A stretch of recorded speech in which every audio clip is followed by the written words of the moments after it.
Hola a todos y bienvenidos a otro vídeo de maquillaje y misterio. Hoy vamos a hablar sobre un caso súper interesante, es el caso de Sharon Keane o Sharon Kinney, también conocida como la pistolera. Pero antes de empezar con este caso, si te gusta este tipo de contenido en el que cuento casos reales mientras me maquillo, suscríbete al canal y sígueme en mis redes sociales. Y ya sin nada más que decir, empecemos con el caso de Sharon Keane.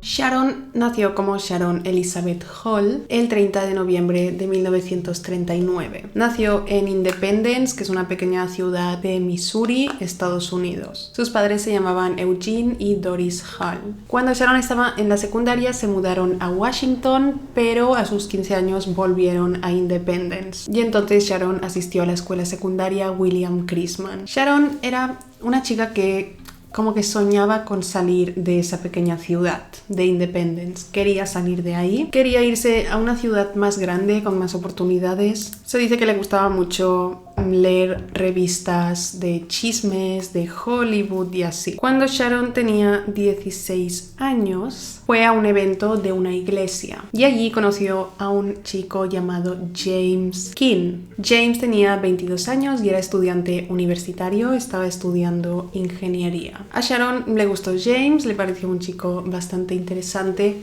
y pasaron todo el verano juntos. Pero al terminar el verano, James tenía que volver a su universidad, la cual estaba en Provo, Utah, y él tenía que volver allí para seguir estudiando. Y le prometió a Sharon que le enviaría cartas, se escribirían y todo eso. Pero Sharon, como he dicho, era una chica que soñaba con salir de Independence y en James vio la oportunidad.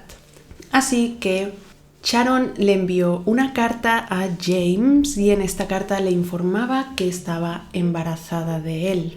James era mormón, así que tenía que casarse con Sharon si ella estaba embarazada. Así que James se ausentó de la universidad, se fue para Independence, donde se casó con Sharon el 18 de octubre de 1956. Y Sharon también se convirtió a mormona.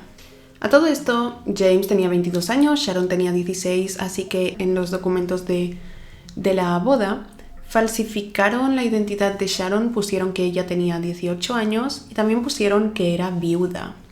Sharon le decía a la gente que sí, que ella era viuda, que cuando estuvo viviendo en Washington con sus padres se casó con un hombre, el cual falleció en un accidente de coche.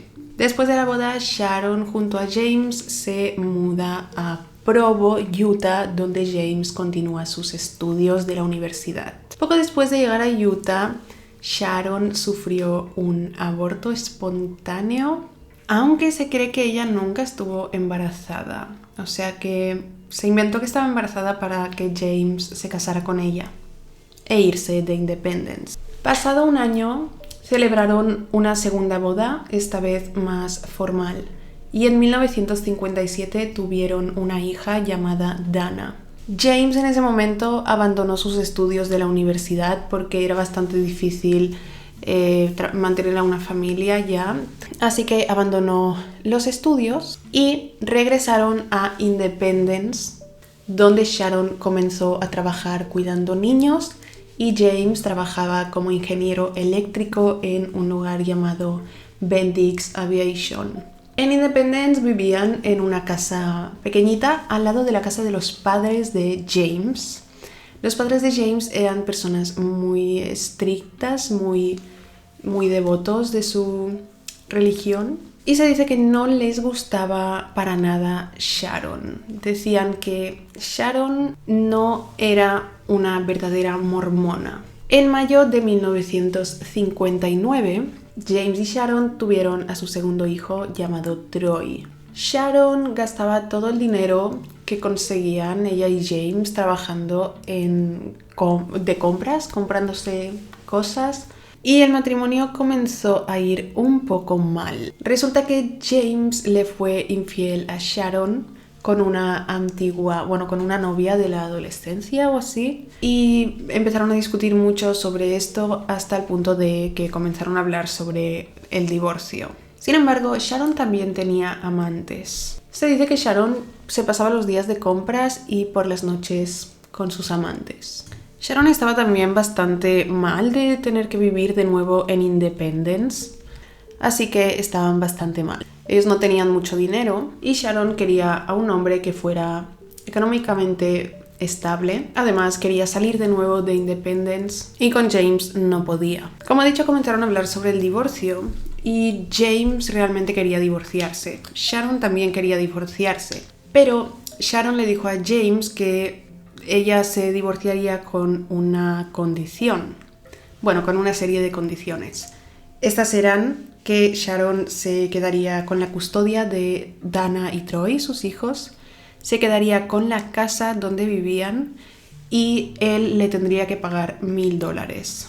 El dinero, estos $1,000, se los pedía porque quería tener dinero mientras encontraba un buen trabajo. James no sabía qué hacer y se fue a casa de sus padres para pedirles consejo. Los padres de James, como eran muy devotos mormones, pues le dijeron que el divorcio no era una opción para nada y que tenía que arreglar su matrimonio. Así que bueno, ellos continuaron casados. En marzo de 1960, Dana, la hija de Sharon y James, ya tenía 2 años y Troy estaba a punto de cumplir 1 año, tenía como 10 meses. El día 19 de mayo de 1960, Sharon se estaba preparando en el baño para ir, no sé si tenían que ir a una comida, y ella se estaba preparando, mientras James estaba tomando una siesta en la cama de su dormitorio porque estaba algo cansado. Sharon seguía en el baño cuando en un momento escuchó a su hija de 2 años decirle a su padre: papá, ¿cómo funciona esta cosa? Y acto seguido un disparo. Sharon corrió hacia la habitación y se encontró con James tirado en la cama, sangrando por la cabeza, y a su hija Dana al lado con el arma en la mano, una pistola calibre 22 que era de James. Bastante sospechoso, pero amigos y familiares de esta familia le confirmaron a la policía que Dana, la niña de 2 años, tenía pistolas de juguete.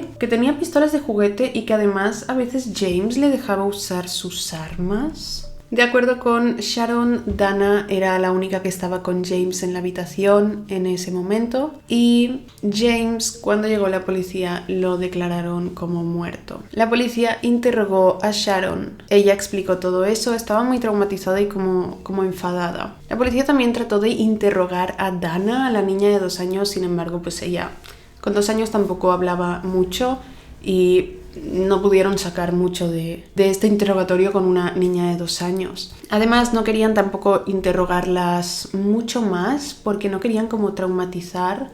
Y la policía decidió no hacer pruebas de residuos de pólvora ni en Dana ni en Sharon. O sea, esta prueba se hubiera visto con esta prueba quién disparó porque hubiera tenido residuos de pólvora, pero no realizaron esta prueba. Sin embargo, el investigador principal del caso tenía sospechas. Se preguntaba si de verdad una niña de 2 años podía disparar un arma. Entonces, querían comprobar si esto era posible e hicieron una prueba. Pusieron una pistola calibre 22 delante de Dana y le dijeron: coge la pistola y juega con ella, para ver qué hacía. Dana cogió el arma y comenzaba a jugar, la ponía al suelo, la cogía, pero en ningún momento apretaba el gatillo o hacía el gesto de disparar. Así que realmente pues no pudieron comprobar nada con esta prueba. James tenía una póliza de seguro de vida. James en ese entonces tenía 25 años cuando murió. Un mes después de su muerte, Sharon reclamó el dinero. La gente que conocía a esta familia, la gente de Independence, pues, y la gente de alrededor de esta familia, estaban un poco como: qué extraño es todo esto, ¿no? Esto es un poco extraño. Y sí, lo es. La policía archivó este caso como un homicidio accidental. Cuando Sharon recibió el dinero de la póliza de seguro de James, se compró un coche. Era un Ford Thunderbird que ella lo quería hacía bastante tiempo. Parece que le pedía a James que le comprara ese coche, pero pues como que no se lo podían permitir. Así que ella se lo compró con el seguro de vida de James. Este coche se lo vendió un hombre llamado Walt. Walt tenía 23 años y cuando le vendió el coche a Sharon se gustaron y comenzaron una aventura. Una aventura porque Walt estaba casado con una mujer llamada Patricia, con la que tenía 2 hijos. Un mes después de que Sharon y Walt comenzaran su aventura, Walt se presentó a la comisaría de policía para denunciar la desaparición de su mujer Patricia. Walt le explicó a la policía que 2 noches atrás él y Patricia tuvieron una discusión y que Patricia al día siguiente se fue a trabajar, pero después del trabajo no volvió a casa. Walt le preguntó a los compañeros del trabajo de Patricia si sabían algo, dónde estaba o algo, porque él se preguntaba al principio si Patricia se habría ido porque habían discutido y se había ido simplemente a algún lugar a pasar unos días. Pero él le pregunta a los compañeros de trabajo de Patricia si saben algo de ella y ellos dijeron que el día que desapareció, después del trabajo, la vieron en la salida del trabajo hablar con una mujer que estaba dentro de un coche. Describieron el coche y coincidía con un coche que llevaba Sharon. Walt entonces llamó a Sharon y le preguntó si era ella quien había estado hablando con Patricia desde un coche cuando Patricia salió del trabajo y desapareció. Sharon le dijo a Walt sí, era yo, y le estaba diciendo a Patricia que mi hermana tiene una aventura contigo. O sea, Sharon se inventó que su hermana y Walt tenían una aventura, pero Sharon no tenía hermana. Pero fue a Patricia como a decirle, ¿sabes qué? Me he enterado de que tu marido tiene una aventura con mi hermana. Entonces, ¿por qué hizo esto Sharon? ¿Por qué fue a decirle a Patricia esto? Pues bien, cuando Sharon empezó su aventura con Walt, la intención de Sharon era casarse con él. Sharon no quería solo una aventura con él. Pero Walt no buscaba lo mismo. Walt solo quería una aventura con Sharon porque estaba casado con Patricia y quería seguir casado con Patricia. No estaba en su mente divorciarse, quería continuar con su mujer. Entonces Sharon decidió decirle a Walt que estaba embarazada de él. Ella lo hacía con la intención de que Walt dijera, vale, pues me tengo que divorciar y casarme contigo porque vamos a tener un hijo, pero no fue para nada así. Walt le dijo que no se divorciaría de su mujer y que en ese momento terminaba su aventura. Entonces, volviendo a la conversación de Walt con Sharon, cuando él le preguntó si era ella quien estaba hablando con Patricia fuera del trabajo, ella le dijo que sí y que lo siguiente que pasó fue que Patricia se subió a su coche, dieron una vuelta mientras charlaban sobre este tema de la infidelidad y luego dejó a Patricia a una calle de su casa para que Patricia se fuera a casa. Pero dijo que antes de que Patricia entrara en su casa se paró a hablar con un señor que había dentro de un coche verde. Y en ese momento fue cuando Patricia desapareció. Durante esa conversación que James estaba teniendo con Patricia, James todavía no había ido a la policía, él ya tenía muchas sospechas sobre que Sharon tenía algo que ver con la desaparición de Patricia y se presentó en su casa diciéndole que le dijera que le había hecho a Patricia, dónde estaba Patricia, e incluso la amenazó con un cuchillo. Sin embargo, Sharon no dijo nada. Todo esto Walt se lo contó a la policía cuando fue a hacer la denuncia y les dijo que estaba seguro de que Sharon tenía algo que ver con la desaparición de su mujer. Ese mismo día, unas horas después de que Walt fuera a denunciar la desaparición, la policía recibió una llamada de un hombre llamado John Blades. John llamó a la policía desde una gasolinera y les informó de que acababa de estar en una zona de Independence que estaba cerca de una granja abandonada. Era una zona bastante remota, en plan que no iba mucha gente. De hecho, era un carril de los amantes, que son como estos caminitos donde la gente se va ahí con el coche para hacer lo que sea, las parejas. Pues esto es un carril de los amantes y en este carril de los amantes que había en esa zona, John dijo que había encontrado el cuerpo de una mujer. La policía se dirige al lugar donde localizan el cuerpo y cerca del cuerpo encuentran un bolso. Cuando miraron dentro de este bolso había un carnet de identidad, un documento de identidad en el cual estaba el nombre de Patricia, de 23 años. El cuerpo sin vida pertenecía a Patricia, la mujer de Walt, y fue disparada en la cabeza y en el abdomen y en el hombro. El principal sospechoso sobre la muerte de Patricia era en ese momento John Blades, el hombre que llamó para informar a la policía de que había un cuerpo. Esto fue porque le preguntaron a John que qué hacía en ese lugar y John dijo que él estaba en su coche conduciendo y en un momento pues necesitaba ir al baño, ir a mear por ahí, y dijo que pues se paró enfrente del carril de los amantes y comenzó a caminar y se encontró con el cuerpo de Patricia. Esto era bastante extraño porque le dijeron, bueno, había bastante camino para que usaras de baño como para irte tan al fondo donde justo había un cuerpo. En ese momento John cambia su versión y dijo, bueno, es que en verdad estaba en el carril de los amantes con mi novia, la cual cuando hemos encontrado el cuerpo se ha asustado mucho y me ha pedido que antes de que llamara a la policía la dejara en su casa. Porque como que la novia no quería tener nada que ver con esto, como que estaba muy asustada ante esa situación. Sin embargo, a la policía no le cuadraba esto, no les cuadraba, creían que John no estaba diciendo la verdad y le volvieron a insistir. John dijo finalmente la verdad. Dijo que su novia lo mandó a buscar a Patricia. Por la ciudad de Independence había circulado la noticia de que Patricia estaba desaparecida y la novia de este hombre le dijo, deberíamos buscar a Patricia por esa zona, y es cuando la encontraron. Entonces la policía le preguntó a John, ¿quién es tu novia y por qué tu novia sabía por dónde debíais buscar a Patricia? Y John les dice, mi novia es Sharon King. ¿Sharon tenía tantos novios? Wow.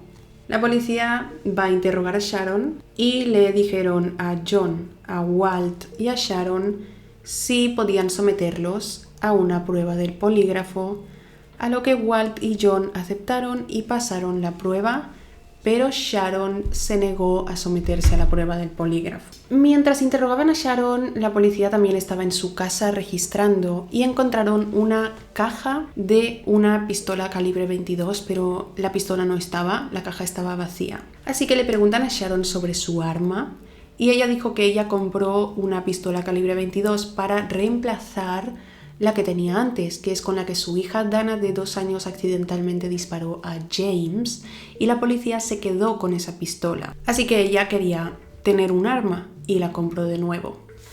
La policía le dijo, ¿dónde está tu pistola? Porque la caja está vacía. Y ella dijo, no lo sé, la perdí. La perdí unos días después de comprarla.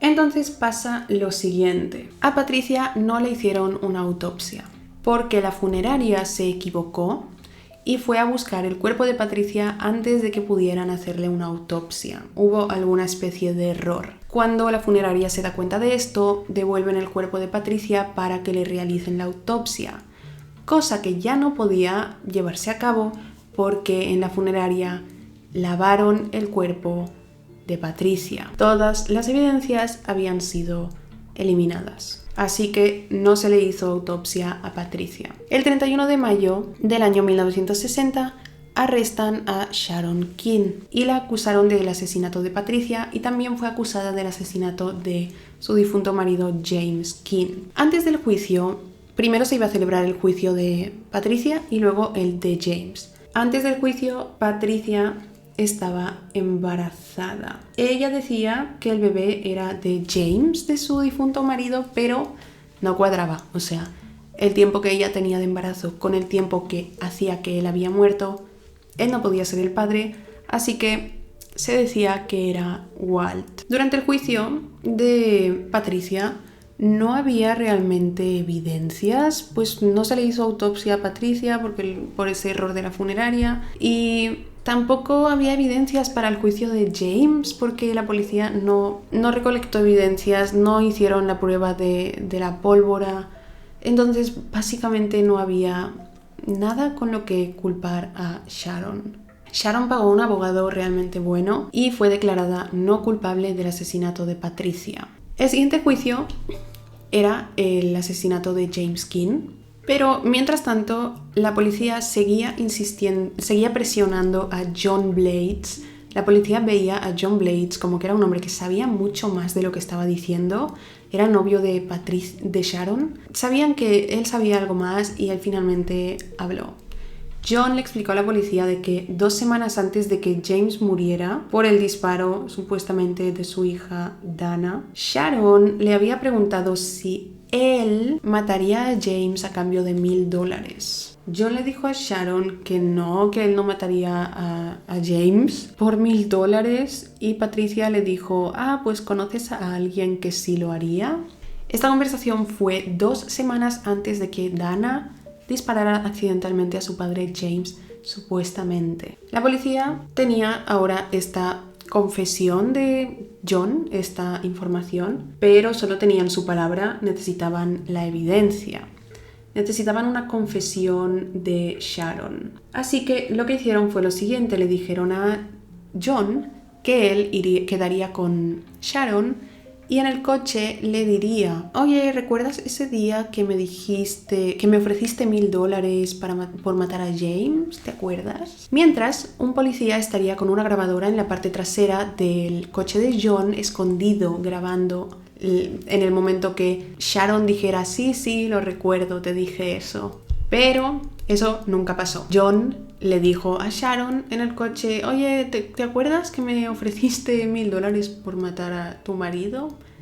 Pero ella no decía nada, así que no se pudo obtener una grabación con una confesión. El juicio por el asesinato de James fue programado para el cabo de 2 años. En el juicio, entonces pasaron 2 años y llegó el momento del juicio. Durante este juicio de James estaban los padres de James, los cuales apoyaban a Sharon y dijeron, sí, definitivamente Dana, nuestra nieta, con 2 años fue la que mató a James accidentalmente, fue ella.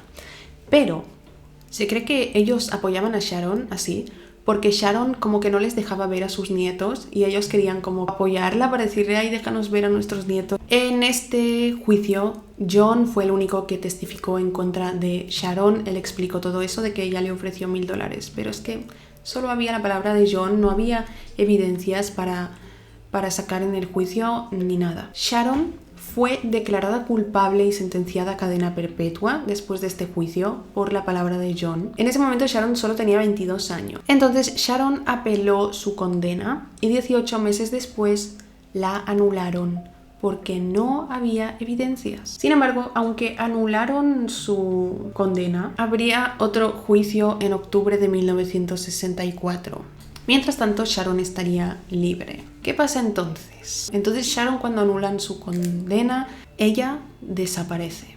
Desaparece del mapa, la gente no vuelve a verla, hasta que en septiembre de 1964, un mes antes de que tenía de tener su juicio por el asesinato de James, arrestan a Sharon en México por asesinato, otro asesinato.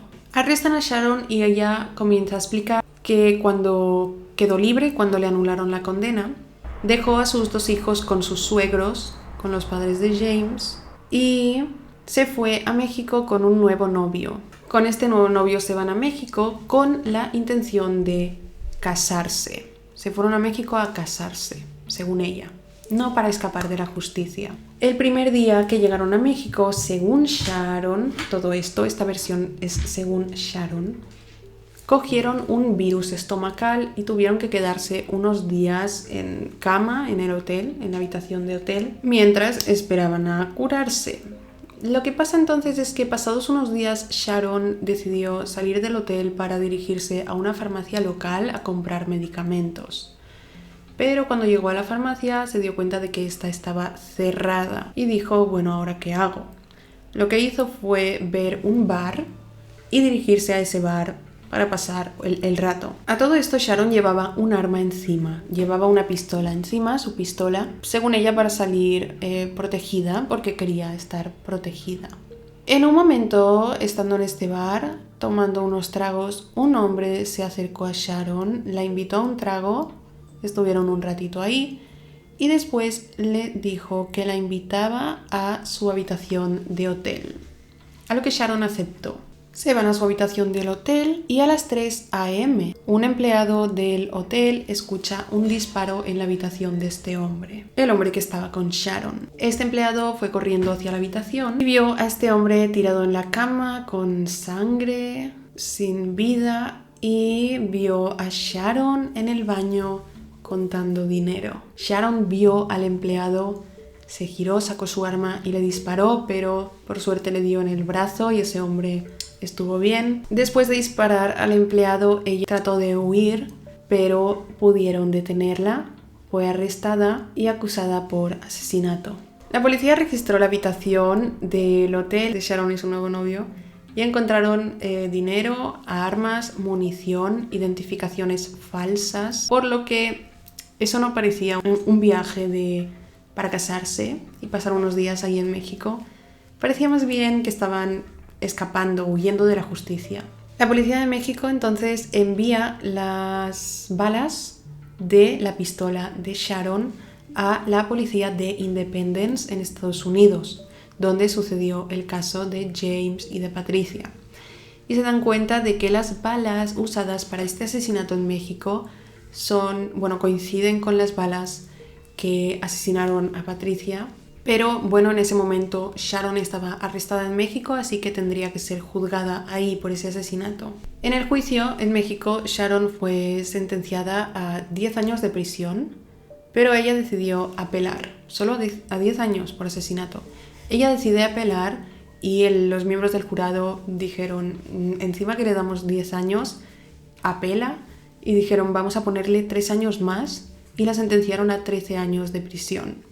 Cuando cumpliera estos 13 años de prisión, Sharon sería deportada a Estados Unidos, a Independence, para hacer entonces el juicio de James King, el juicio que no se pudo celebrar porque era en octubre de 1964 y ella fue arrestada en septiembre de 1964 en México. ¿Qué pasa entonces? Sharon es condenada a 13 años, pero el 7 de diciembre de 1969 Sharon escapa de prisión. La cosa es que no había manera de que Sharon hubiera podido escapar sola de prisión, así que probablemente un guardia la ayudó a escapar. Sharon nunca fue encontrada, han pasado muchos años. A día de hoy, si Sharon sigue con vida, tiene 81 años y sigue prófuga. Dejadme en comentarios qué opináis sobre este caso y si queréis que traiga al canal más casos sobre personas que huyeron de la justicia. Hay muchísimos más casos de personas que escaparon de prisión y a día de hoy todavía no se les ha encontrado y siguen prófugos. Dejadme en comentarios qué opináis sobre este caso. No olvidéis seguirme en mis redes sociales, suscríbete al canal y déjame un me gusta si te ha parecido interesante este caso informativo. Gracias por ver mi vídeo y nos vemos en el próximo. ¡Chao!